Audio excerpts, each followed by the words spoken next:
Kaya itong round 2, ibigay natin kay Tus. Malakas yung round 2 ni Tus. Ito round 3 ni Tus. Pakinggan natin. Sabi niya, yung Schengen siomai daw, mapasok na rin sa flip top. Tol, paalala ko lang yung mga stall dyan, nagbabayad ng tax ng pwesto at kung ano-ano pang expenses legit. Habang sa MJC ayon, tamang abot lang ng siomai sa exit.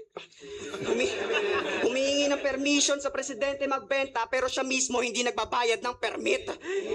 Yeah! Handang ibuwis yung buhay para sa Ang ganda nung rebat niya yun. Kung rebat yan Ang ganda ng buwis. linya niya Well, yun. mahal naman talaga. Bulok yung sistema eh. I'm spitting facts. Pero ngayon mararanasan mo yan lahat. Kasi pagbabayaran mo yan ng buo, walang hidden tax. Kasi grabe yung komento sa mga nagrarally. Dapat daw lahat sila maging corn beef kasi naman mga NPA. Grabe mga akusay, kamusta naman yung mga giniling mo sa siomai na di-approve ng FDA?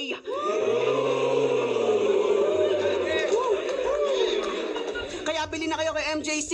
Gusto nyo ng mura at may kwenta, naka times 2 at combo repa, sarap ng kanin siomai sausawan, right move ang toyo timpla, kaso ang dumi ng workplace mo tol.